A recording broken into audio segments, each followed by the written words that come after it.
Muy buenos días, espero que se encuentren bien. De paso, aprovecho para pedirles disculpas por que la semana pasada no pudimos subir el video por razones técnicas. Tuvimos una falla en el equipo de audio y entonces no lo pudimos grabar, pero aquí estamos nuevamente compartiendo la bendición de poder comunicarnos, de poder hablar y compartir la palabra del Señor. Hoy quiero hablarle de un tema que he titulado Razones para pedir, y lo he basado en el Evangelio de San Juan, capítulo 2, versos 23 al 25. Dice así la palabra del Señor: Estando en Jerusalén en la fiesta de la Pascua, muchos creyeron en su nombre, viendo las señales que hacía. Pero Jesús mismo no se fiaba de ellos, porque conocía a todos, y no tenía necesidad de que nadie le diese testimonio del hombre, pues él sabía lo que había en el hombre. Esta semana estábamos reunidos en mi casa haciendo los devocionales que normalmente hacemos, uno de ellos, mi familia y yo. Y después de leer los versículos anteriores, creímos necesario, pertinente hacer las siguientes preguntas. Si supiéramos que Jesús está en nuestra ciudad de paso, ¿nos tomaríamos el rato para ir a visitarlo y a la vez compartir un tiempo con Él? Bueno, y si así fuera, tomando el supuesto acerca de que no sabemos quién es Jesús realmente, pero hemos escuchado acerca de Él, de la forma como ese hombre maravilloso, ese hombre conocido como Jesús de Nazaret, hace milagros. A través de alguna referencia de algún amigo, de alguien que nos dijo, bueno, hay un hombre que de pronto comenzó a hacer milagros y comenzó a hacer cosas asombrosas, cosas maravillosas, y este fin de semana viene a tu ciudad. ¿Cuál sería el motivo de nuestra visita? ¿Cuál sería el motivo por el cual iríamos realmente a buscarlo? Independientemente de la referencia que nos hayan dado, independientemente de lo que nos hayan dicho con respecto a la persona de Jesús, ¿le haríamos una petición especial? ¿Y cuál sería esa petición específica? En el otro supuesto, si conocemos a Jesús como sabemos de Él hoy en día, o sea, tenemos toda una referencia, conocemos un Jesús histórico muy bien documentado en los evangelios de manera muy profunda.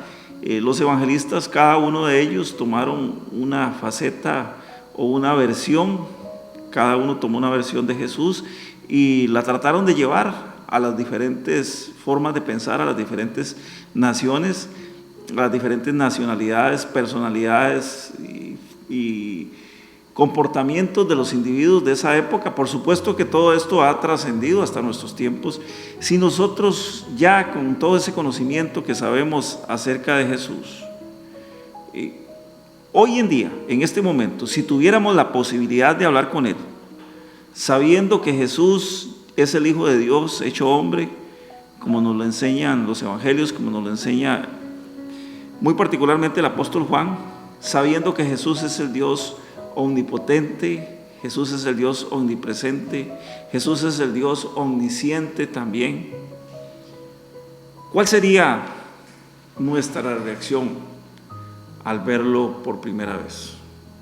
O supóngase que usted está en una reunión, ya usted está ubicado en una reunión, lo invitaron a un lugar, a una asamblea, o podría ser también a un auditorio, a un lugar donde se predica la palabra, y de pronto ve entrar ahí un personaje, no sé cómo se lo imagina usted, pero démosle una caracterización, un hombre con una vestidura particular, diferente a la de los demás, con un estilo de cabello diferente, con barba larga, tal vez con el cabello no corto ni largo, sino de manera moderada, con modales muy exquisitos, con una forma de ser, una personalidad que atrae. ¿Cuál sería nuestra reacción si viéramos a Jesús entrar en el lugar donde estemos reuniendo? ¿Cómo sería nuestra primera impresión de Jesús al verlo? ¿Qué le diríamos al verlo? ¿Cómo abordaríamos a Jesús? ¿Cómo iríamos a Él? ¿O simplemente nos quedaríamos callados, ahí sentados, como diríamos, estupefactos, sin ninguna reacción, o sea, congelados, petrificados? ¿Le pediríamos alguna cosa? ¿Qué le pediríamos si le pedimos algo? Porque cuando analizamos nuestra relación con Dios y nuestra relación con Jesús, a eso se reduce todo, al pedir. La mayoría de las veces nos enfocamos en eso, nos enfocamos en pedir. La gente del tiempo de Jesús, y esto debemos puntualizarlo también, la gente del tiempo de Jesús se acercaba a Jesús para pedirle. Todos los que estaban alrededor de Él, una gran mayoría, se habían acostumbrado a ese personaje, y el tema siempre era una sanidad, una resurrección, una cena. Algunos se acercaban porque necesitaban que Jesús les diera comida, otros porque conocían su poder y su capacidad sanadora. Entonces ese era el motivo por el cual la mayoría de la gente iba donde Jesús. El tema de moda, pedir algo. Y eso, trasladado hasta nuestros días, sigue siendo exactamente lo mismo. El mismo tema de moda, pedir algo, pedirle algo a Jesús. Si analizamos lo que nosotros pedimos hoy en día, siempre vamos a encontrar que nuestras peticiones van encaminadas en esa misma dirección. La temática 2000 y resto de años después, siendo consecuentes con el calendario gregoriano, 2021 años, sabemos que esa no es la fecha exacta del momento que Jesús vino a la tierra, el momento que Jesús nació y se desarrolló en la tierra. Pero bueno, respetemos el calendario gregoriano y digamos que son 2021 años. Estas peticiones no han cambiado, siguen encaminadas en la misma dirección desde hace 2021 años. Santiago capítulo 4, verso 3 nos habla con respecto a este tema, y es el tema precisamente de pedir. Por eso hoy he titulado este mensaje, como repito, razones para pedir. Santiago dice: pedís y no recibís, porque pedís mal, para gastar en vuestros deleites. Es necesario aquí que hagamos un alto y hagamos una revisión exhaustiva de nuestras peticiones. ¿Cuál es la forma? ¿Cuál es el motivo? La razón por la cual vamos delante de la presencia de Jesús, vamos delante de Él a pedirle. ¿Por qué es que le pedimos a Jesús? Cuando vamos al pasaje de Juan capítulo 2, versos 23 al 25, nos encontramos precisamente esto de lo que estamos hablando, y es que nuestra conducta encaja perfectamente en lo dicho por el evangelista Juan. Número 1, dice el verso 23: estando en Jerusalén en la fiesta de la Pascua, a Jesús no lo dejaban ni siquiera descansar. Los judíos tenían unas festividades que eran muy importantes para ellos y que eran donde ellos se involucraban, y era la parte ritual de su religión, de la religión que ellos practicaban, pero a Jesús ni siquiera lo dejaban descansar. Dice Juan que estando en Jerusalén en la fiesta de la Pascua, muchos creyeron en su nombre, viendo las señales que hacía. Muchos creyeron en su nombre, viendo las señales que él hacía. Y esto nos confirma lo que podemos sospechar a través de todas estas aglomeraciones de las cuales Jesús era sujeto la mayoría de las veces a los lugares donde Él se acercaba. La gente se acercaba a Jesús para alimentar el morbo en la mayor parte de las ocasiones. La gente se acercaba a Jesús para alimentar su morbosidad. ¿Por qué? Porque de pronto en la monotonía del tiempo, de las cosas cotidianas que sucedían, resultaba muy exótico, muy diferente ver como un profeta. Según el entendimiento popular, a Jesús la gente lo concebía como un profeta. Y esto era muy interesante porque en la historia del pueblo hebreo, pues los profetas habían tenido una importancia fundamental. Recordemos que cuando Jesús nace, cuando Jesús comienza a caminar sobre la tierra, habían pasado exactamente 400 años de silencio, había pasado un periodo enorme en el cual Dios no había mandado profetas a hablarle al pueblo. Y esto es un registro muy fehaciente, porque si vemos la relación que existe entre el último profeta del Antiguo Testamento, es el profeta Malaquías, hasta los tiempos de Jesús, existe ese larguísimo periodo de tiempo. La gente se acercaba muchas veces entonces a alimentar ese morbo, ese deseo de conocer, de ver, de cerciorarse de lo que les habían contado, para ver si era cierto, nada más para ver si era cierto. Mire, me dijeron que apareció por ahí un profeta. Bueno, vamos a ver si realmente este hombre es profeta. Tal vez me dé una palabra, tal vez me diga cosas que ya me pasaron o que me van a pasar, porque de repente esta es la costumbre que todavía no se nos ha quitado a los seres humanos. La gente va donde los profetas a ver qué les dice el profeta, para sentir esas mariposas, ese cosquilleo en el estómago a la hora de que alguien les hable sobre cosas ya vividas, sobre cosas ya pasadas, y ni qué decir si nos dicen algo para el futuro. Eso sería maravilloso. Entonces la gente era capaz de ir a buscar a Jesús precisamente para alimentar ese morbo.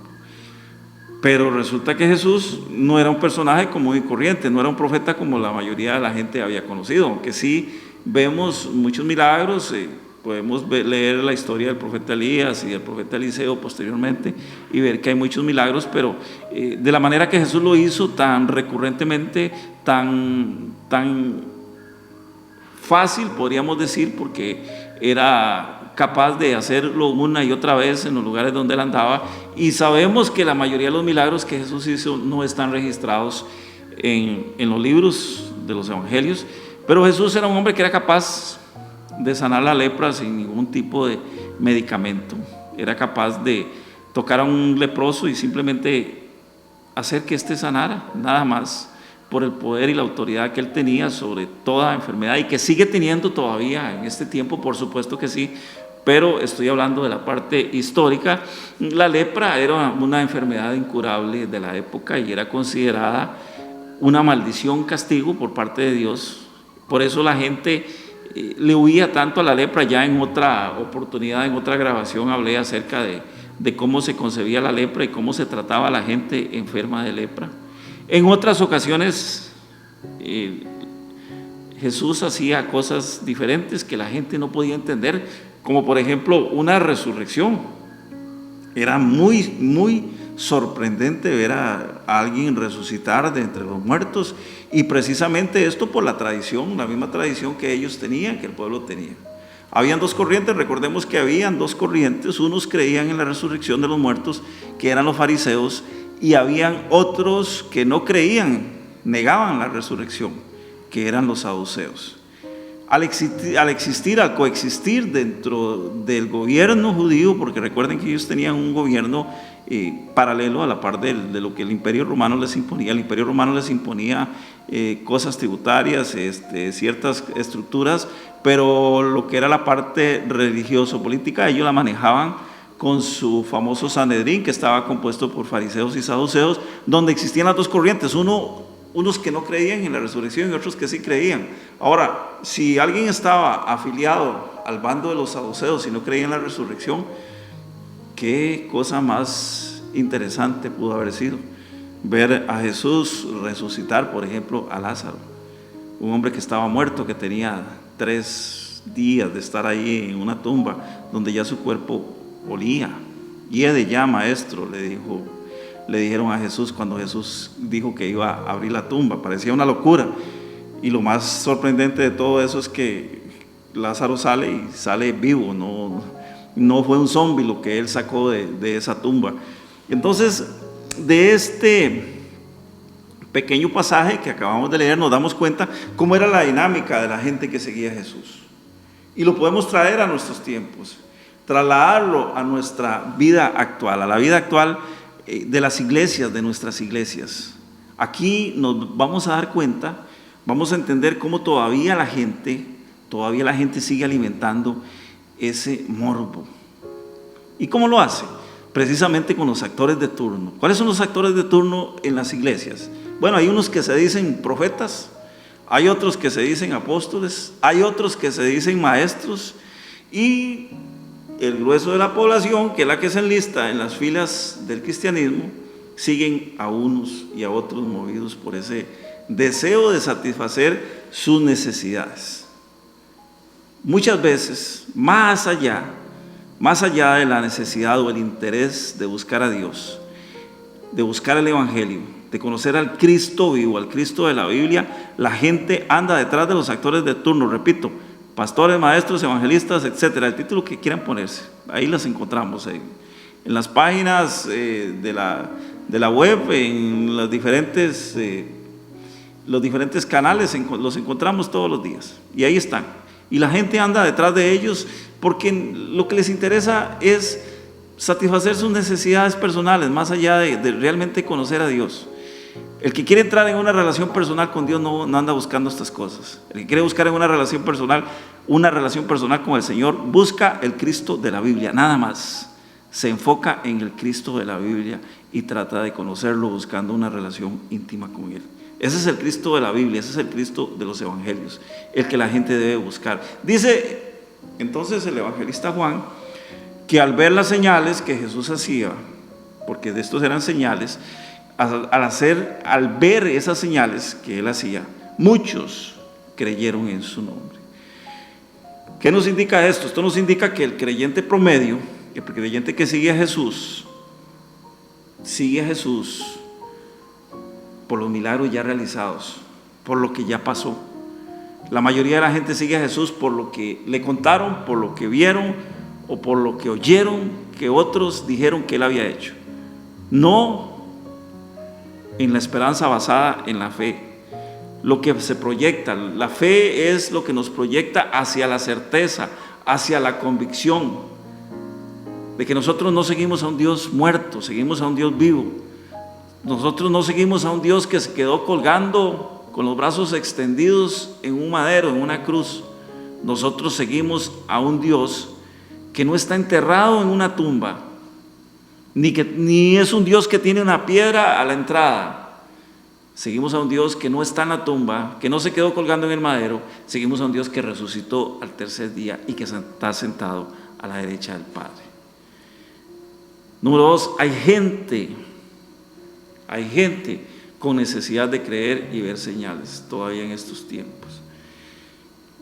Lo que sucede es que muchos, muy pocos, se atreven a acercarse a Jesús y a creer realmente de corazón.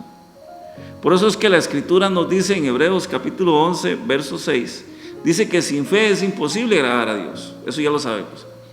Si no tenemos fe, no hay forma de agradar a Dios.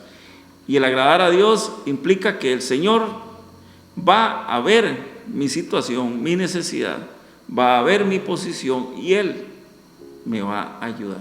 O sea, no voy a poder tener el auxilio de Dios si yo no tengo fe de ninguna manera, no existen, no hay forma. Dice Hebreos 11:6, repito, porque sin fe es imposible agradar a Dios, porque es necesario que el que se acerca a Dios crea que le hay y que es galardonador de los que le buscan. Qué hermoso. En este pasaje en este verso se juntan muchas cosas a la vez. Para agradar a Dios debemos tener fe. Para agradar a Dios debemos tener fe, número 1. Número 2, esa fe incluye creer que Dios existe. Porque el conocimiento que podemos tener de Jesús muchas veces puede ser un conocimiento de papel, puede ser un conocimiento de hojas, de un libro que llamamos la Biblia, pero no un conocimiento de relación personal. O sea, no creemos que Dios realmente existe, sino que es algo que nos lo han presentado, nos ha figurado dentro del menú diario de conocimiento, pero nunca lo hemos experimentado. Y número 3, es un Dios que está dispuesto a premiar a los que creen en Él. Dios está dispuesto a premiar a los que creen en Él. Y eso está claro, absolutamente claro, lo deja el escritor de los Hebreos. A raíz de todo esto que analizamos, seguimos descubriendo que definitivamente, hermanos y hermanas, pedimos mal. Así como lo dice la palabra, pedimos mal. ¿Por qué? Porque cuando pedimos, lo hacemos para nosotros mismos. Santiago llama a eso los deleites de la carne, los deleites del ser humano. ¿Y qué es un deleite? Bueno, deleite es todo aquello que me hace calmar mi conciencia, que me induce a calmar mi conciencia, a calmar mi ego, en el mejor de los casos, a calmar mi vergüenza personal. Vivimos, hermanos, en un mundo donde se han invertido los valores cristianos. Eso lo sabemos, no tengo ni siquiera que volverlo a repetir. Todo aquello en lo cual hemos creído constantemente se nos trata de volver al revés. Si no estamos bien asidos de la mano del Señor, si no estamos bien dispuestos a saber exactamente dónde estamos ubicados, vamos a correr el riesgo de falsear, fracasar en nuestra fe, en nuestro caminar diario. Dice Juan que la gente se acercaba a Jesús porque veían las señales que Él hacía. Pero póngale cuidado a esto, porque el verso siguiente nos hace caer en una realidad muy cruda. Dice el verso 24, pero Jesús mismo no se fiaba de ellos, porque conocía a todos. Jesús mismo no se fiaba de ninguno porque Él los conocía a todos. Y es evidente, por supuesto, que Jesús nos conoce, Jesús nos conoce y conoce las intenciones de nuestro corazón cuando nos acercamos a Él. Entiéndase, cuando digo nos acercamos a Él, entiéndase en el tiempo de oración, que es el momento en el cual nos acercamos a Jesús, nos acercamos a Él. Jesús sabe que esas intenciones que tenemos en nuestros tiempos de oración no son las correctas, y lo ejemplifico muy simple, de una manera muy simple, porque sé que esto lo experimentamos la mayoría de los cristianos. Todos los que tenemos los pies puestos sobre la tierra experimentamos esto día a día.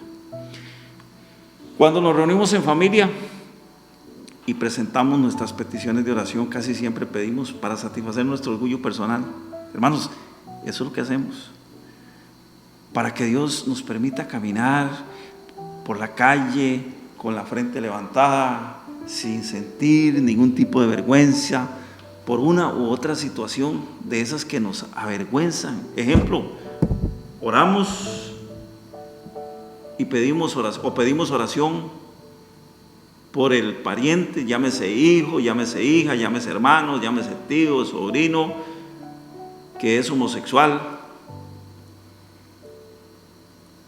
o drogadicto o ladrón, pidiendo al Señor conversión por esa alma, pidiendo al Señor arrepentimiento para esa alma, para que se vuelva a Dios, para que el Señor la toque, para que el Señor le permita regresar. Pero analice esto: ¿cuántas veces cristianos, muy cristianos, cuántas veces pedimos oración por el pariente? Repito, hijo, hija, hermano, sobrino, que está metido en una relación de adulterio, que está metido en una relación de fornicación o que es alcohólico. Pregunto, ¿será que la homosexualidad es pecado y la fornicación no? ¿Será que robar es pecado y el adulterio no?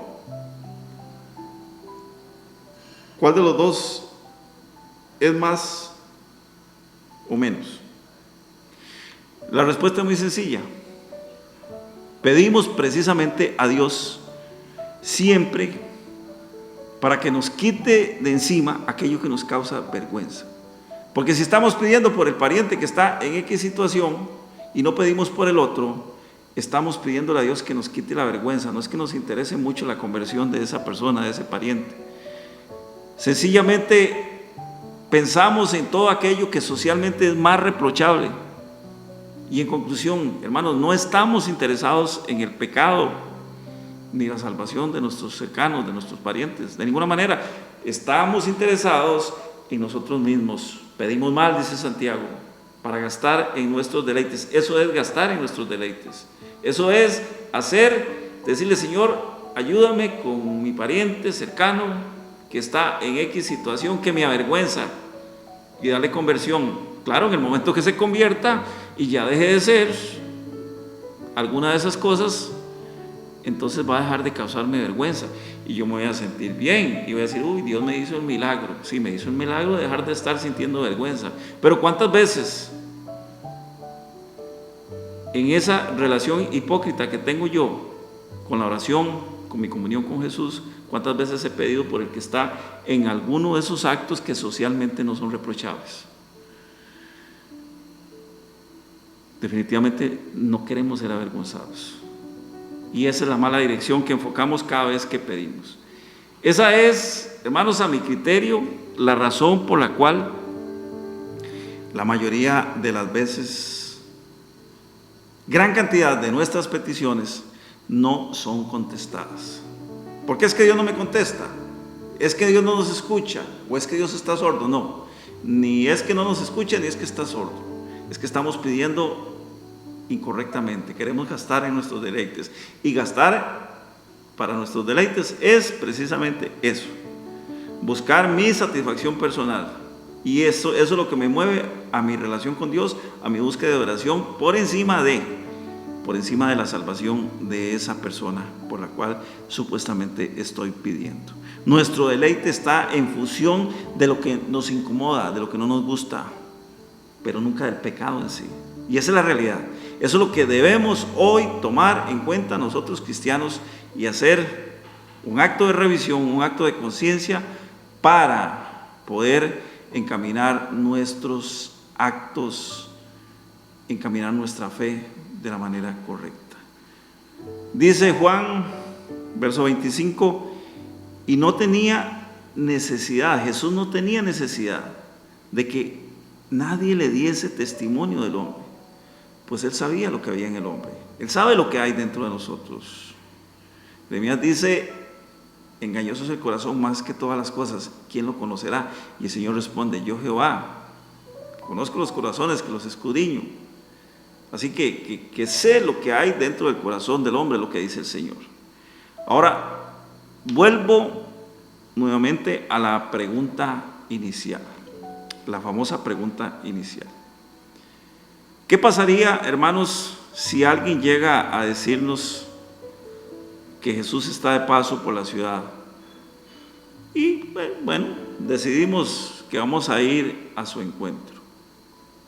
¿Qué pasaría? Imagínese usted, le dicen, bueno, Jesús, el Jesús que usted conoce, supongamos que lo conocemos por la referencia que nos ha dado la Biblia. Lamentablemente, como dijo Job, de oídas te conocía. Y muchas veces esa es nuestra relación con Dios. No vamos aquí a tirar, a darnos por el pecho con una piedra para quitarnos el pecado. No. Reconozcamos la realidad. De oídas conocemos a Jesús. Muy pocas veces hemos entrado en una relación personal y muy pocas veces lo hemos buscado de todo corazón. El Señor quiere que le busquemos de corazón, y esa es la llamada de atención que nos está haciendo en este día. ¿Cuál sería el motivo real para acercarnos a Él? ¿Qué tendríamos como petición delante de Jesús en este momento si Él se nos acerca? Interesante. Recuerde la petición del centurión. Recuerde la petición de las hermanas de Lázaro. Recuerde los leprosos que se le acercaban a Jesús en diferentes ocasiones, que lo abordaban. Recuerde la petición de su madre terrenal, su madre María, cuando se le acerca en las bodas de Caná y le dice, hijo, no, se acabó el vino, haga algo. ¿Cuál sería nuestra petición, la que le tenemos que hacer? Dice el verso 24, pero Jesús mismo no se fiaba de ellos porque conocía a todos. Y esto es muy importante y con esto voy a terminar, con esto voy a concluir, porque quiero llamar la atención, llamar la atención suya y mía, por supuesto, en este día. Jesús nos conoce, nos requete conoce. Y para que Jesús se fíe de nosotros, para que Jesús sienta que realmente estamos con Él, tenemos que estar con Él. Tenemos que ir delante de su presencia con la razón correcta para pedir lo que conviene. La próxima vez que se postre ahí a orar, la próxima vez que busque una petición de oración, piense en esto. ¿Cuáles son las razones correctas para pedirle al Señor? Y muchas veces se nos ha dicho, no, es que no hay que pedirle a Dios. Por supuesto que hay que pedirle. Él es nuestro Padre, Él es todopoderoso. Él tiene capacidad para hacer muchas cosas. ¿Tenemos que adorarlo? Por supuesto que sí, tenemos que adorarlo, claro que sí. Pero ¿qué hijo no le pide a su padre? ¿Qué hijo no le pide a su padre? Los que tenemos hijos sabemos.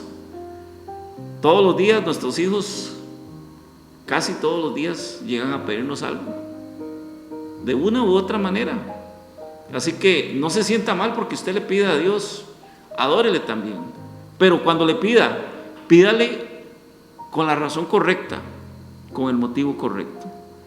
Recuerde lo que dijo Santiago: si nuestra petición está encaminada a satisfacer nuestros deleites, estamos pidiendo mal. Y si estamos pidiendo mal, nunca vamos a recibir la respuesta de nuestra petición. Nuevamente les bendigo, en el nombre que es sobre todo nombre, en el nombre de Cristo Jesús. Le doy infinitas gracias al Señor por permitirme en este día dirigirme a ustedes, y que la paz de Dios, que sobrepasa todo entendimiento, guarde sus corazones irreprensibles para la venida de Cristo Jesús. Bendiciones.